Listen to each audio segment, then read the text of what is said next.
let the Mississippi River roll up and touch my boot to officially start the trek across southern Illinois on the river-to-river trail.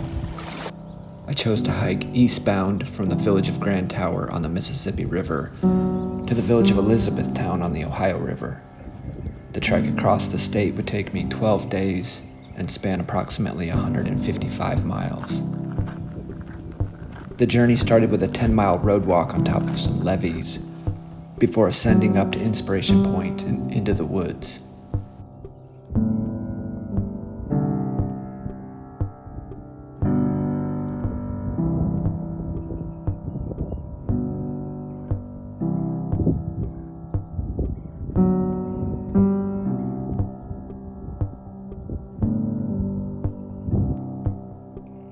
That first day, I continued on about 5 more miles down to Hutchins Creek and was happy with my mileage for the day.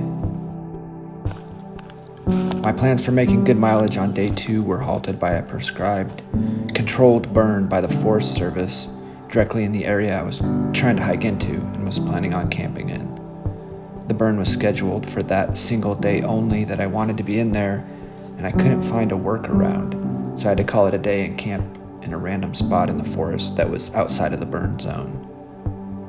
The following morning, I hiked through smoke and ash and would spend the next few days adjusting my plans as I tried to make up the mileage I lost that day. One of the adjustments had me unexpectedly staying at a cabin at Giant City State Park. I didn't have a reservation and was glad they were able to accommodate me when I walked up.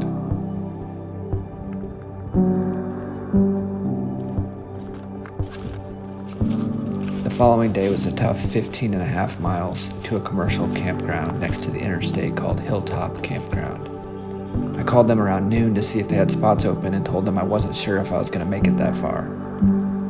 When I limped into the campground as the sun was going down, the owners were super nice and accommodating, offering up homemade food and drinks in their very nice trailer.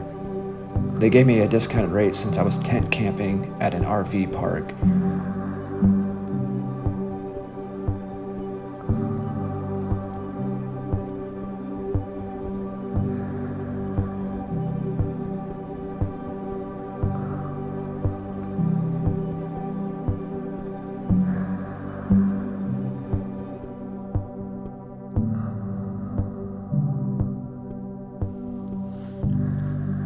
I won't provide a play-by-play of all 12 days, but the highlights for me continue to be times when I felt grateful.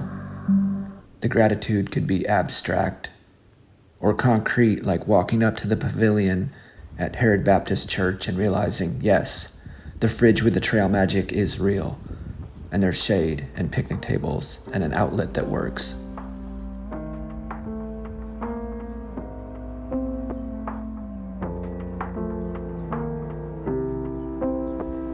But I also felt alive and therefore grateful just being outdoors in the forest.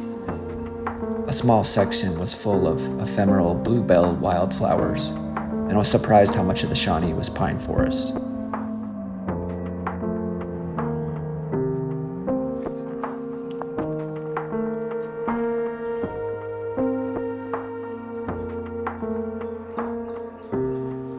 One day an owl landed on the branch of a tree in front of me on the trail, swiveled its head around, and we made eye contact before it flew off.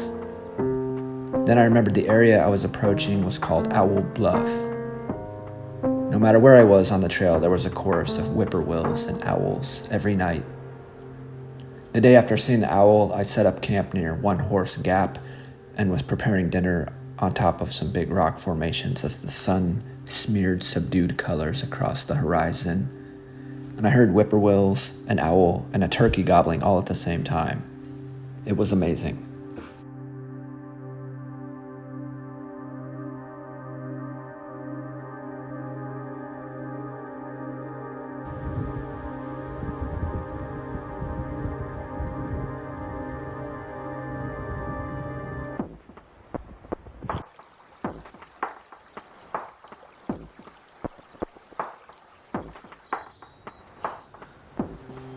I don't know the exact proportions, but maybe nearly half of the river-to-river trail is outside of the Shawnee National Forest on rural roads. Google Maps shows the Shawnee National Forest has a couple of huge swaths in southern Illinois, but on closer inspection with a better app like Gaia, you realize those swaths are more like checkerboards of public land and private property. This gives way to some interesting edge environments where you will walk down a very rural road that seems like someone's driveway and then pop back into the national forest at a spot that's only marked with a trail blaze on a tree. In this case, a white diamond with a blue letter I for Illinois River to River Trail. One of these edge environments has hikers going past Boot Ranch before popping back into the woods. It's a neat spot with hundreds of old boots on top of every fence post on the property, a sight that would go unseen if it weren't for the River to River Trail.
It's a little after 5 and I'm heading towards Eddyville. I need to make it to their post office before they close at 12:30 for the day. So, heading out early. Got a wet tent and doing a little sort of night hike, I guess you could say.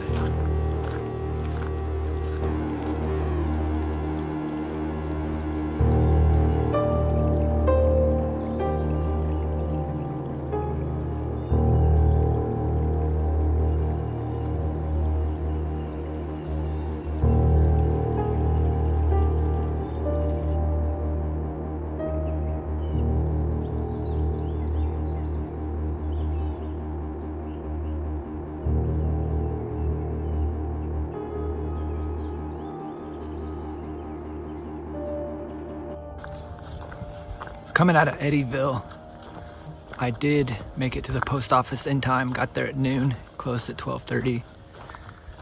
And then I had lunch, Shotgun Eddie's. Now I'm heading back into the wood.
I saw plenty of white-tailed deer, box turtles, and a couple snakes, but the oddest animal encounter happened at High Knob Campground.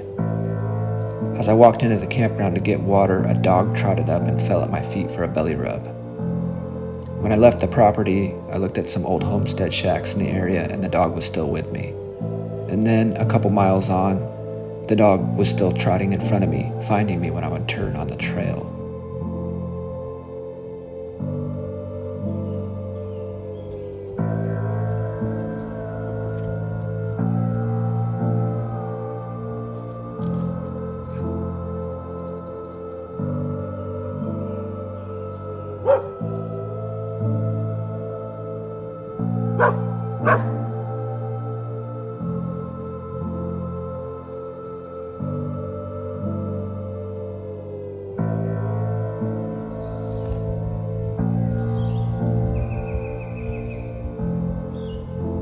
This dog that's been following me since High Knob decided to go for a swim in this little pond.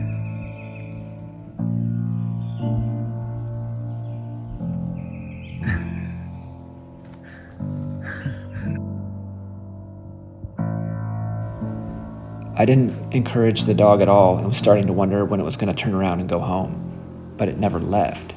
It was still with me when I stopped for the night and set up camp.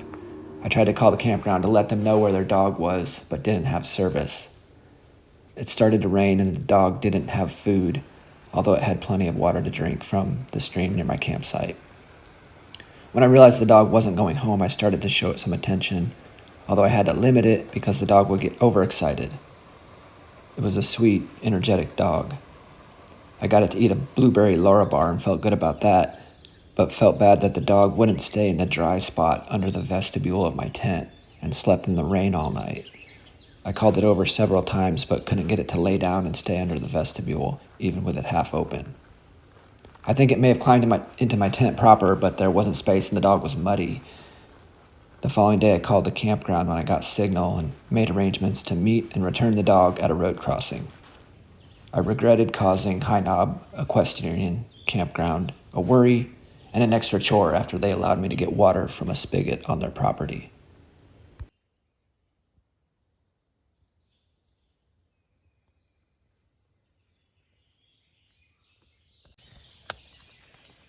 Okay, this is day 12 after the last night, night 11. My tent is completely thrashed. That's water and mud. My shit is everywhere. Everything's soaked. I've got this random dog that followed me for half the day yesterday and stayed at my camp last night, and I have to figure out how to try to get it back to its, I think its owners are at the campground that I went through yesterday to get water, High Knob Campground. But yeah, this is what it looks like at the end of the road. Everything's effed. I'm ready for a shower.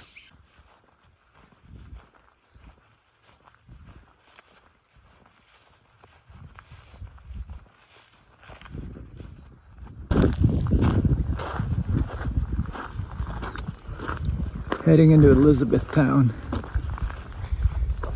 Trying to beat this storm that's brewing. It's gonna be close. Looks like it's gonna be bad.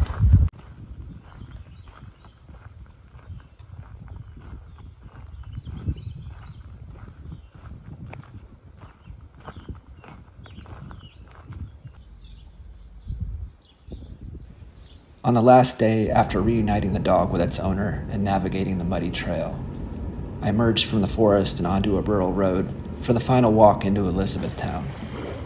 When I got to the Ohio River, I suddenly and very unexpectedly felt emotional.